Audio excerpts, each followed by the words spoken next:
Hi, it's me, it's T. I'm back. This is going to be a tea talk, and this is going to be around my end of life doula role. So you'll find it in that category. I try to categorize things as best I can.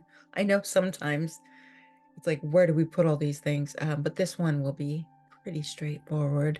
Um, I wanted to talk to you a little bit about um, something called VSED, which is voluntarily stopping eating and drinking um, when people are getting closer to end of life, or if they have a life limiting disease that's going to be basically ending their life, or they're getting to the point now where they're starting to struggle and they're tired, um, or you're tired.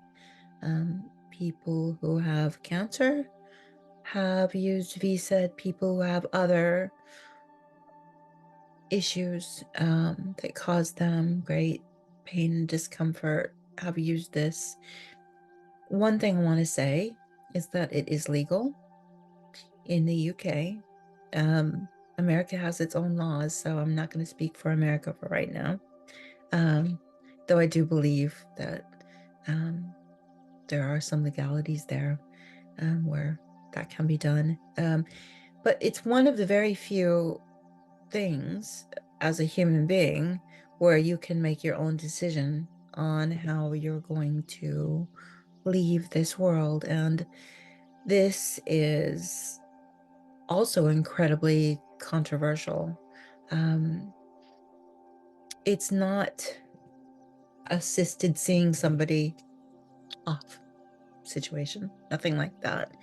Um, this has to do with when people are um, going to be at end of life and wish to hasten that to some degree by not eating and drinking. Um, it's a process, and it's a process that some end of life doulas support, and some don't for their own reasons, because everybody has their own reason for this, of course. Um, it's literally, you know, up to each of us what we want to do with our bodies. And I think that that's a good thing that you can have that choice. Not everybody's going to choose to do this um, because it's quite unique and different. But those who know that they're facing end of life and they want to go and they want to go as soon as they can because they're in pain and it's been too much and they're ready. This is one of the avenues that people have. And it is something that is watched over legally. Your GP or your doctor has to sign off saying that you have mental capacity. This is very important. Um, so you have to be able to show that you have mental capacity in order to do this. Otherwise, you may be sectioned. Um, it's one of those very delicate, balanced things. But if you do have capacity and you are in the position where you have a short amount of time left, this is something that people are choosing. And I have been present um, for VSED and gone through the experience. And I've talked about it before in another video, but I wanted to bring it back again because it's been so long, and because um, some some rules have changed, but not having to do with VSED. So I thought it'd be good to bring it back into view. Um, as an end-of-life doula, first and foremost, my role is to be there to walk you home, however that may be. Um, Again, if you're at end of life and you've decided, you know what, I don't want to go to hospital and I don't want to go to hospice. I want to be at my own home, and I want my bed to be like by the window, by the garden, or by the fireplace, or wherever. Um, and I want to have my own party and I want to have my own home and surroundings and my loved ones and family right there with me, then you can do that. Um, and there's ways to do that, and there's paperwork that you fill out, and you reach out to the organizations that will help you and support you in doing that. Um, and when I'm called to do that, it depends, first of all, I meet the person and make sure that we're a good fit and make sure that this is, right for them. And they're sure that this is the direction they'd like to go. It's not up to me, it's up to them. Once a person's made up their mind and we've had a conversation and filled out all the paperwork and made sure that we have um, the okay from the GP and the NHS for that to happen, then we can proceed. And one of the things about visa that's a lot of people don't know is that it's one of the more painless ways to go home. Um, obviously, if you have cancer or something like that, that's a lot of pain, that you endure. VSED itself, in and of itself, isn't it doesn't rank up there with something that's incredibly painful, because you would think it would, but it's really getting past the hunger and thirst, right?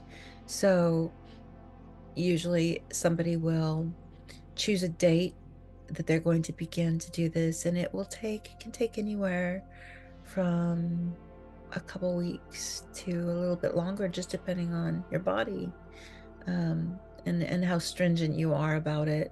Um, always, you have things to moisten your mouth. It's not like you have nothing, I think that would be really uncomfortable and not appropriate.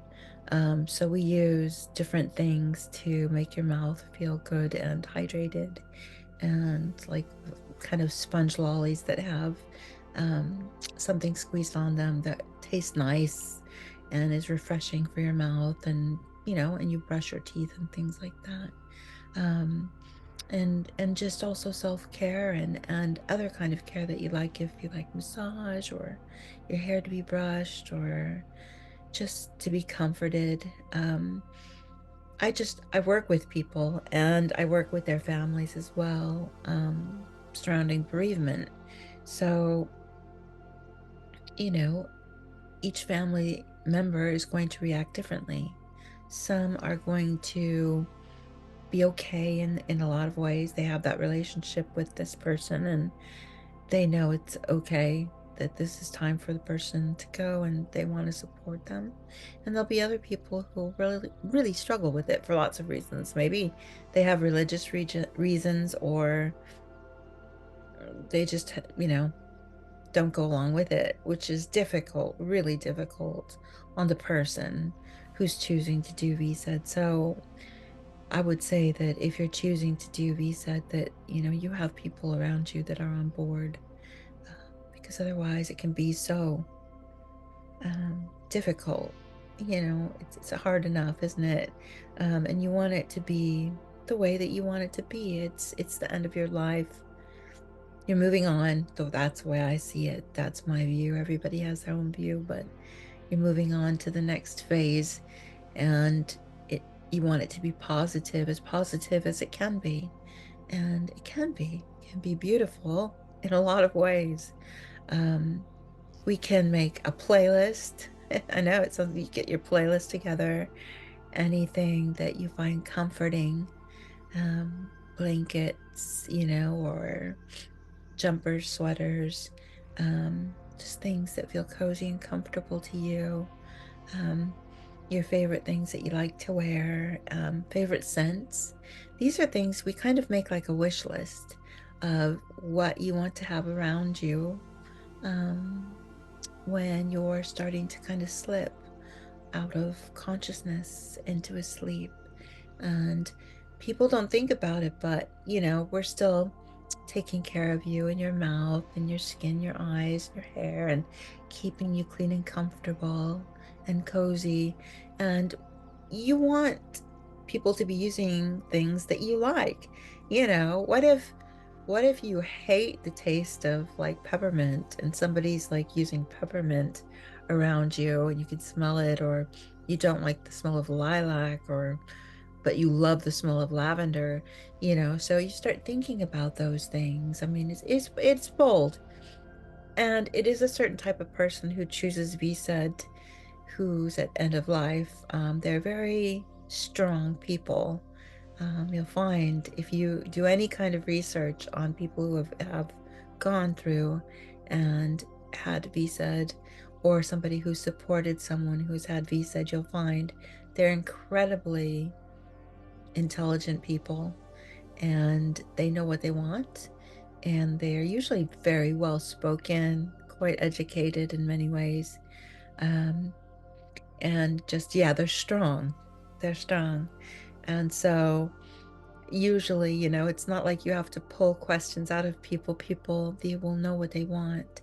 But I go through and ask, do you want to have visits first, while you're still feeling good and perky? Because you will.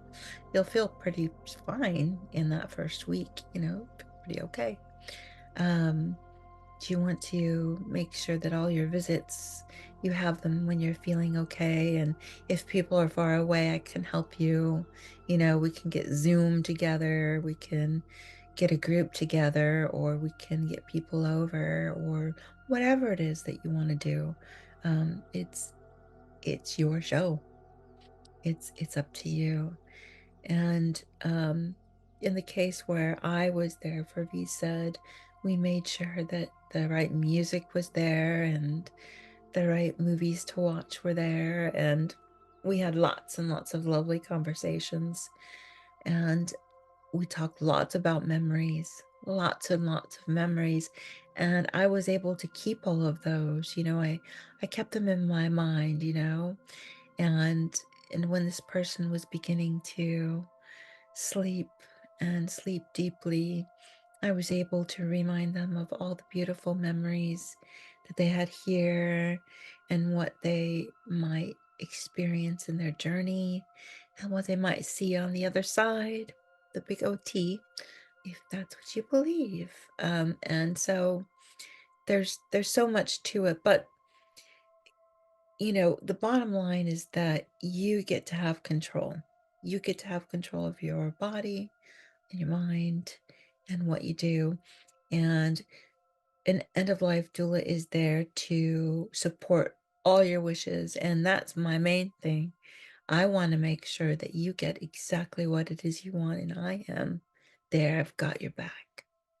I've got your back at all times. So And some people choose to have family members nearby. Other people choose to say their goodbyes and then just have the doula around. So it's peaceful and they can kind of talk in a way that they would like to. Everybody's different. Everybody's different. It's completely fine. You just choose your own way. Um, the not eating and not drinking, what happens to the body? So the eating thing, obviously at first you'll be hungry, but that in like about the third day, 3 to 4 days, goes away. After a while, you're just not hungry anymore. It's the thirst that's harder. And that's a harder one to contend with. And that's a tough one to get past. And it's, again, it has to be the person's decision. And in where I come from, in the way that we work, is we check in a lot about, is that person still wanting to do VSED? Are they okay? Do they need anything? It's okay if they change their mind. Nobody's going to be disappointed. And I can pack right up and be okay and know that you're okay. And that's completely fine with me.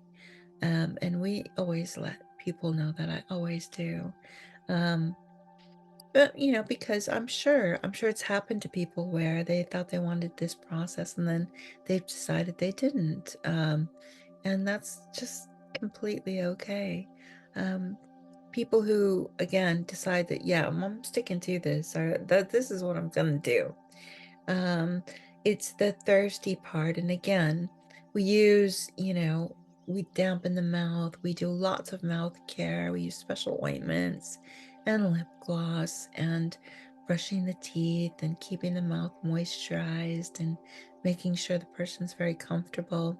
And then over time, because you've not eaten or drank anything, um, you begin to slowly kind of slip into more of a euphoric place. It sounds strange, but this is why VSED is not quite as painful. Um, you are able to just kind of slip into a sleep, and it's a very peaceful kind of thing. And that people don't really complain of a lot of aches and pains. And if they do, in the UK, we have a kit that we're given, and it's a special care kit to make sure that if you need anything at all, um, it's there. And we have the district nurses, and they're aware, and they're on call at all times. So if a person gets to where they're beginning to journey on, and they may experience a little bit of agitation. Some people do and some people don't. And this will be, even if you're unconscious, you're asleep, you're not really here, at this level, you're somewhere drifting, but your body can still, feel agitated and that sort of thing. And they have the right medicine, and they can quickly administer that to you, and we can get them in. And that way you're always comfortable. And of course, they have the morphine to keep you relaxed, and all of those things that you would need um, to make sure that you felt okay, and as little as you need or as much as you need. And it's so funny because a lot of people don't. I, in the very beginning, thought that, gosh, people will be like, wow, I'll need lots of morphine, I'll need lots of painkiller and something to help with this because it'll be like really painful, right? But no, it's not. And mostly people just get cozied up and want to sleep, and they listen to their music. And then there comes a time where they stay in that sleep-like state, and it becomes more of a kind of a light coma is what they're in. They can still hear what's going on, but they're not reacting. They're drifting, and they're relaxing, and you can see it in their face. And you will have heard this from the nurses that have YouTube channels. They're fantastic. I love the hospice nurses. They're fantastic, and they do such great work. I love them. We're all kind of like spokes in the big wheel here, and so I'm just a different spoke here. But I really respect those teams, and the GPs and people who are carers, and there's a whole bunch of different people who are involved. Hospice can still be involved, um, even if you're at home and you have an end-of-life doula. You can still have hospice available to assist if you need it. Um, and they can administer medications and just make sure that you're comfortable. And that's what we do. And for me, in my more recent case, um, I really, just watched this person gently drift off to sleep and rest, and kind of watch them unwind. And it was an amazing thing, to see that they weren't suffering, and they weren't crying, and they weren't in pain. And there was only one time that we gave medication for any type of agitation, and that was just, probably some stomach discomfort or some joint discomfort, because the person was also older. Um, and this person said, I have lived the life I wanted. I'm happy. I'm done. And I know that it's going to be soon for me anyway. And so I'd like this to be my route to take. And so that's what they do. And I was there with this person and held their hand and stroked their beautiful hair. I kept thinking, gosh, what beautiful hair. And just, things that I knew that they liked. Like I knew that they didn't like their face messed with too much or any of that kind of stuff. They didn't mind a bit of hand touching and stuff like that. But you have to watch how people get carried away and like, you know, when family would visit, sometimes they'd be like really grasping the person's hand and you could kind of see the person kind of being like, um, you know, it's a bit too much for me. Just soft touches, soft voice, lots of love and peace and compassion for the journey ahead. And that's how I work this. And it's a role that not everybody would choose to do, of course. It's one that I will always keep and always make myself available to. It cannot be a full-time profession. Um, it doesn't work like that because people come and go and not everybody chooses to have an end of life doula, and there's not like a calendar that I have, with names on it and things like that. It doesn't work that way. um I have supported people remotely, that they had family members really who needed the support, and needed to kind of talk about the bereavement aspect and anticipatory grief. Anticipatory grief. Write that one down and look it up. This one's important for family members who know they have a loved one who's going to pass from whatever it is. It could be old age, it could be anything. But anticipatory grief is something that strikes most of us quite naturally in the grieving process, and it happens before your loved one passes away. And you start kind of, wondering, oh gosh, what's it going to be like? And what's my life going to be like? And I want them to stop right now, I want them to change their mind, or there's a lot of those kinds of things that can happen. Or they just might want to talk about, they might want to ask me, what will happen to my mom or dad or brother or sister? What will they feel?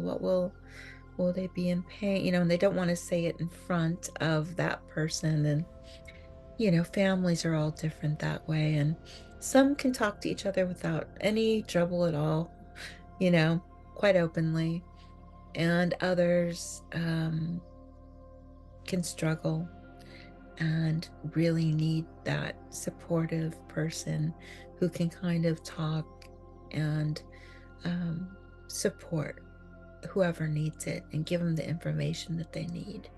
And I did that, and we also had a WhatsApp group, so that I could just let them know every day, oh, we watched this show, we watched this movie, we did this, she said this about you and you were young. And I keep a little book and I write out the stories, because I keep that for when the person is drifting and journeying, and I'll read it and I'll remind them of their loved ones and what they said and what they did, and the funniest moments and the sweetest times.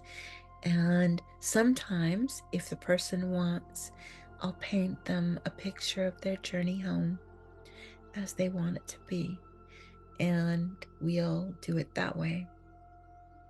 And I have flown in airlines and just walked people down a street to their door. It just depends what people want. Um, but that's something I do. That's a part of tea. So that was just a little bit of a tea talk on VSED, voluntarily stopping eating and drinking. Again, this is something that is only accepted if you are expected to be dying in the next 6 months or so. It's kind of like hospice, 6 weeks even. 6 months is a really long time. And the way I work as a doula is I wouldn't be with that person 24/7 at 6 months ahead of time.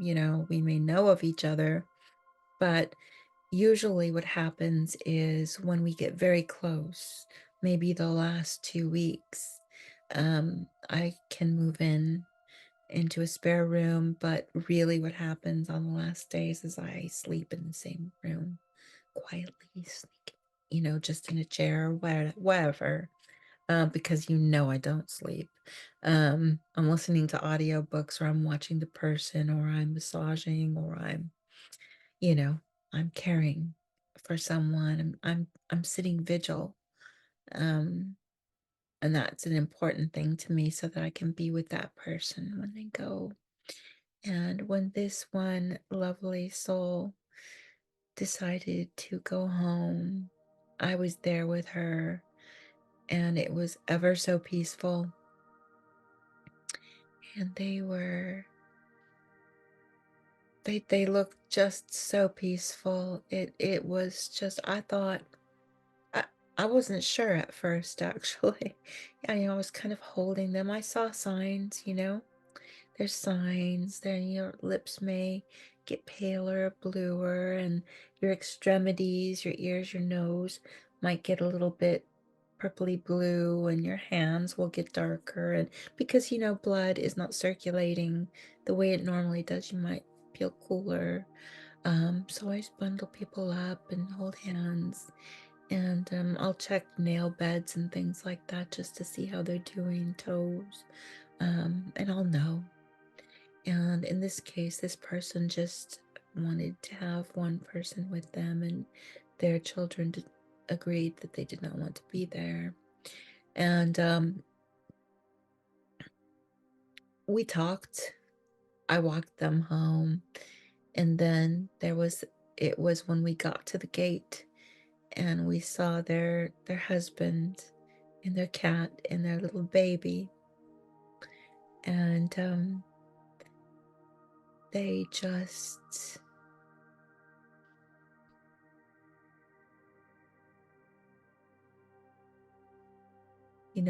very slow breathing. The breathing becomes more erratic. It's not normal. It's not your average breathing.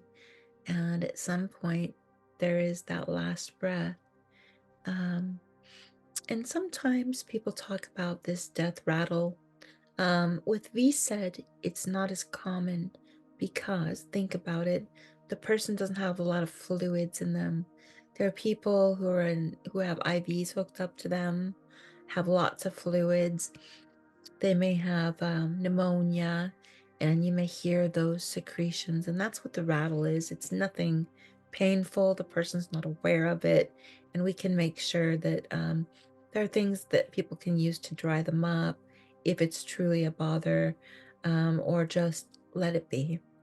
But in this case, it was just quiet, and she was still for hours upon hours upon hours, so very still, breathing and drifting and breathing and drifting and breathing and drifting and breathing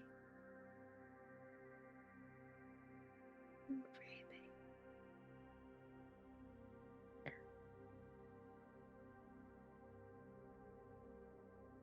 That was it. And I didn't hear a big last exhale or anything like that. So I was like, have you just sneaked right away? Have you just gone straight where you wanted to go and you didn't want to dilly-dally around? And I had them kind of in the crook of my arm, holding them close during that time, those last breaths. And I could feel them just grow heavier like a sleeping baby.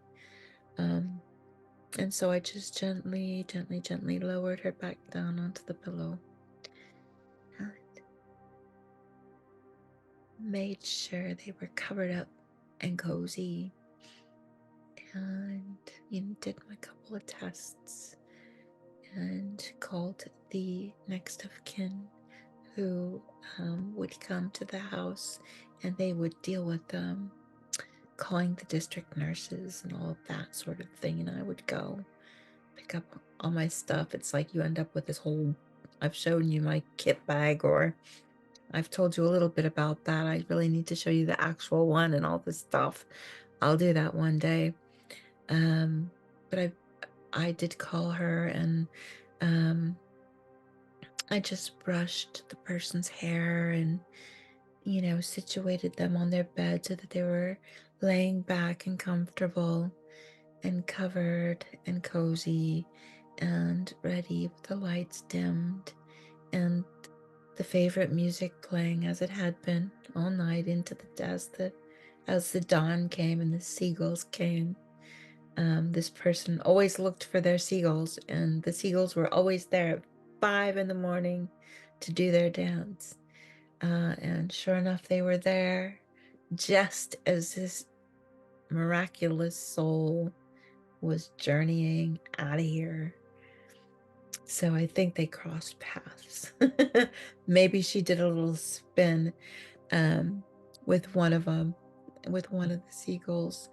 But it was peaceful and it was beautiful. And after that, I then of course realized I'd been up for well over 2 days straight, and I was kind of outside my head by then, and called my husband and said, you can come get me now. And just packing up my stuff. And I do want to talk a little tiny bit about that. You're sleep deprived for sure, for sure. Doulas don't sleep through the process like that generally. I mean, people have been known to sneak away. If you step away to go to the loo or something like that, people have done that.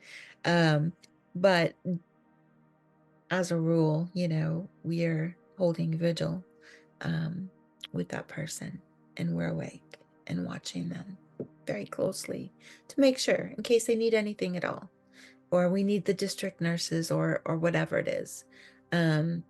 We keep an eye on that.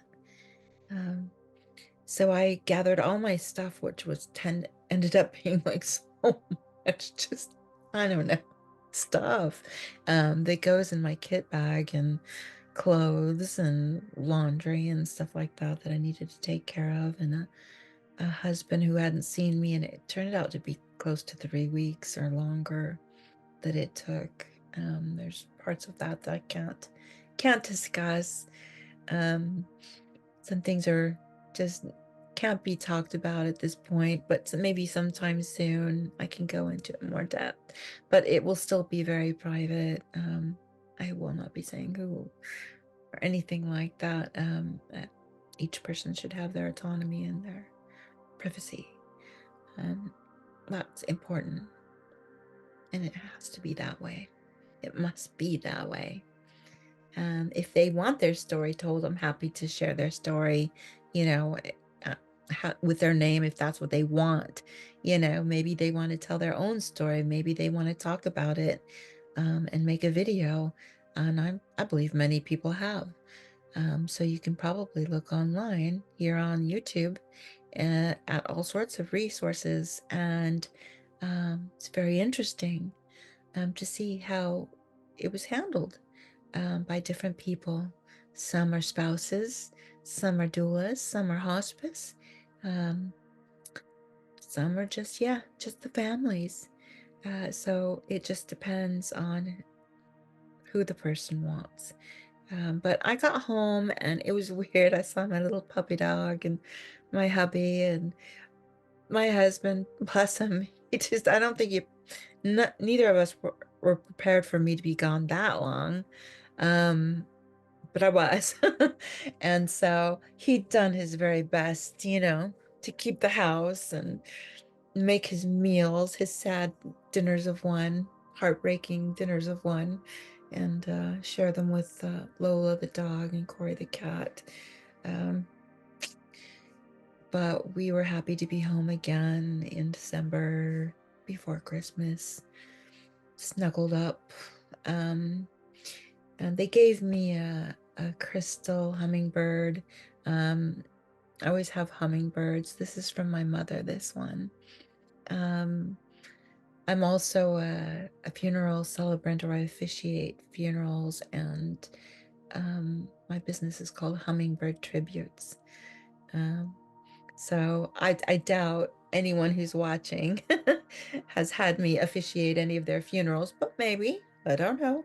Um, I'm in I'm in Lancashire, UK. If you're looking for someone to officiate a funeral, which I seriously doubt. Um, but that's my business. And why hummingbirds? Because they're amazing little creatures. Look them up too if you've not seen a hummingbird in real life. You don't live in a place where they are. I come from California. There's lots of hummingbirds there, and they're like the bees. It's kind of impossible that they fly, and the way they flap their wings so quickly, so light. I remember when I was leaving California to come here to the UK, when I was marrying my husband, and I knew it would be my last night there. I was sitting on the steps and I was crying a little bit, just looking at the sunset, the beautiful San Francisco sunset, and smelling the air and thinking, I love you, California. I love you, San Francisco and Northern California, and all the lovely people and my dear friends that I knew I was leaving, and my precious family. Um, I knew it was going to be a damn long time before I saw him again, and it has been for my friends. It's been 16 years at least. My family, I was able to see them a few times. I've had a few trips home. Now I need to get them over here. It's their turn. Um, we'll see about that. I would love for them to come visit England. I think they'd love it. Um, but I was sitting there on the step, feeling sad and all that heaviness, and a little hummingbird came up and just hovered right in front of my face, and I said, "Thank you for coming," before I had to go. I was afraid I wouldn't get to see you again, because we had this tree and there was this hummingbird that always came, and he came. Even though it was the wrong time of day and everything, he still came and did his magical little, I could just hear that little hum of his wings, you know, like a little quiet little soul just buzzing around. And then off he went.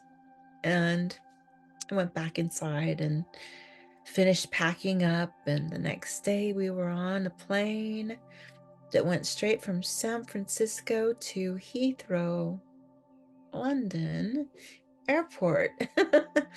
That was crazy. And I'm sure I've put that story too, what that was like. Might be due for an update on that as well. So that's my VSED. And also let me say hello to all of you and thank you for your messages on my last videos. I love to get your messages. Sometimes it takes a little while for them to show up. I don't know what YouTube's doing there. I don't know. Sometimes I think there's technical issues, but as soon as I see them, I am answering them. Because I am for you and I want to know what you're doing. And are you okay? Um, what's happening now that we're heading into autumn? And has it been a big year for you like it has been for me? Big meaning a lot, heavy, um, kind of a tearful year, losing my mom-in-law, um, and her brother, my uncle. Um, They called him Peach, Uncle Peach. And they would say, be more Peach, because he was such a mellowed guy. He was so mellow. And so my husband and his sister would say, be more Peach. And I think they even did like a coffee cup with his picture on it that says, be more Peach. Um, they're so funny. But anyway, so many things happened this year that threw me off. Um, and again, looking for full-time work is another one I need to do, just to make the ends meet for now. Um, and the economy is a bit not that great, so it's harder to find a job. I'm still always available to do the doula work if I'm needed, unless I need to work, a full-time job and I can get that, then I'm going to do that for a little while anyway, for some years, just to kind of rebuild up things, and then maybe take some time off again and do the work that I love to do. I'll still be free to do funerals as well because they're only for a short time, really. A lot of the work I do is in the evening when I'm writing my eulogies. Um, I may go meet with the family during a day. We'll talk to them online sometimes, depending where they are. Um, but I think I'll always be doing that. Um, and we'll see. Let's just see what life has in store next. I don't know. It'll be a surprise. But anyway, thank you for listening and learning about VSED and the VSED process, and one of them that I went through. And do look it up and look on YouTube and let me know what you think, your thoughts on it. It's okay. Whatever your opinion is, it's completely fine. As long as you are not rude, it's fine. Um, because it's okay to have different opinions, or it's okay not to be okay with something. Maybe you don't like something, or I've had people I've had people leave comments saying, I don't like this channel. I don't like what you say. I don't like it. And I'm like, okay, go. Why are you here? Why are you here being angry? Go find a channel that you love. Um, it's fine. There's room. And when you go, somebody else will come who wants to be here and needs to be here, and find we need each other. So anyway, take good care of yourselves and take good care of each other. And hey, keep me in the loop. Drop me a line. So, do a like on my video and leave me a message and tell me what you're doing as we're heading into holiday season or winter season or whatever you want to call it. There's a change in the air. I can feel it. I don't know if you can where you are, but ooh, there's definitely a nip in the air here. We had a very brief summer, which I'm not really complaining about. I think you can see my complexion here. Yeah, no, the sun doesn't love me. I'm so afraid it just doesn't love me. As much as I like it, it doesn't like me. So I have to stay away from it for the most part. But anyway, all right, I've blathered now. Thank you. And I will be talking to you soon as always. Um, I say soon as always, and then I know it's a little while, but I'm working on it. And pretty soon I'm going to be dragging my mom. Remember the Mom Me Dodcast, where I'm going to be bringing my mom, who's over in California healing from her broken arm in two places. As soon as that heals up, that lovely lady's getting online with me, and we are going to do a mom and Dodcast. And I think you're going to like it. She's fun. She's funny.